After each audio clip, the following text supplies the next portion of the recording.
की free and fair निवडणूक ही पोटनिवडणूक पुढची होणार नाही. बिनविरोध करायचा प्रयत्न आहे.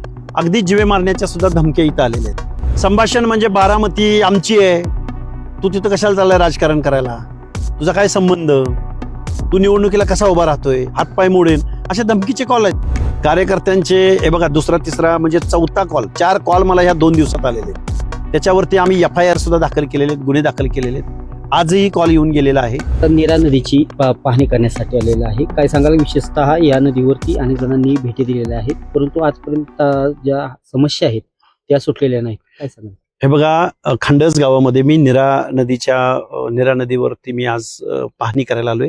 खऱ्या अर्थानं मी एक आंदोलक आहे. प्रश्न मांडणं, प्रश्न धसास लावणं हा माझा रोल आहे. खंडस गावातील आमचे गेल्या कित्येक वर्षापासून या नीरा नदीच्या प्रदूषणावर काम करणारे मिथुनजी आटोळे आणि आमची सगळी सहकारी मंडळी आहेत, आता आमच्या बरोबर आहेत ते.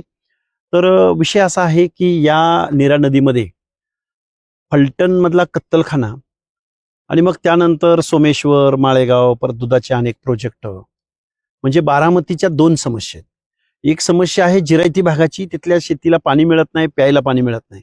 आणि ज्या भागाला पाणी मिळालंय त्या भागामधली शेती आता नापिकीच्या मार्गावरती आहे. आणि ह्या ज्या नीरा नदीमध्ये जे प्रदूषण होतंय त्या प्रदूषणामध्ये जलचर वगैरे हे तर मरतायतच, पण या भागातल्या या परिघामधल्या या परिसरामधल्या लोकांना कॅन्सरनं वेढलेलं आहे. अनेक पेशंट कॅन्सरचे इथं सापडलेले आहेत. या प्रश्नावरती आवाज उठवला जातोय. अनेक जण लोक भांडतायत. या प्रश्नावरती माननीय शरदचंद्रजी पवार साहेबांनी सुद्धा अजितदादांच्या निधनानंतर अगदी 2ऱ्या-3ऱ्या दिवशीच येऊन इथं भेट दिलेली होती. पण प्रश्न तसाच लागत नाही, प्रश्न सोडवला जात नाही.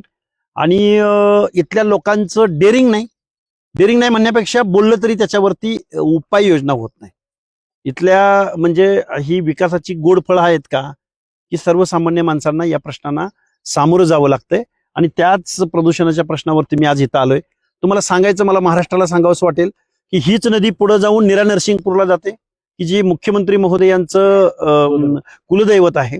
तिथून हीच नदी पुढं चंद्रभागेला जाते. आणि मग चंद्रभागेमध्ये जाऊन जर या नदीचं पाणी एवढं प्रदूषित असेल, दूषित असेल आणि माणसांना एवढा त्रास होणार असेल, तर मला वाटतं शासनानं यावरती लवकरात लवकर निर्णय घेतला पाहिजे. नाहीतर नीरेच्या उगमापासून ते चंद्रभागेपर्यंत आम्हाला मोठं जनआंदोलन या महाराष्ट्रामध्ये उभं करावं लागेल. तर निवडणूक विधानसभेची जवळ आलेली आहे. एकंदरीत तुम्ही सांगितले की आम्ही उमेदवार देणार आहोत.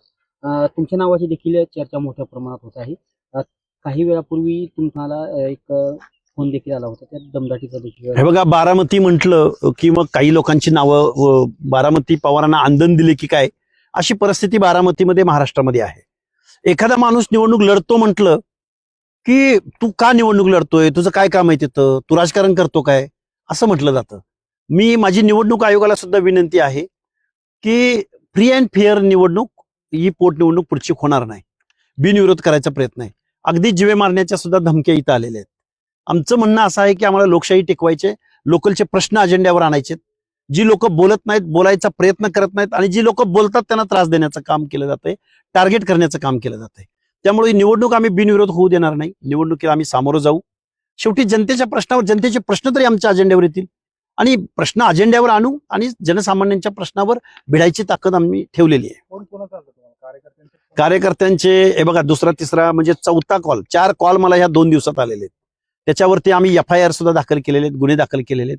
आजही कॉल येऊन गेलेला आहे आणि त्याचं सर्व रेकॉर्डिंग आम्ही मीडियाकडे पाठवलेलं आहे. संभाषण म्हणजे बारामती आमची आहे, तू तिथं कशाला चाललाय राजकारण करायला, तुझा काय संबंध, तू निवडणुकीला कसा उभा राहतोय, हातपाय मोडेन, अशा धमकीचे कॉल आहेत.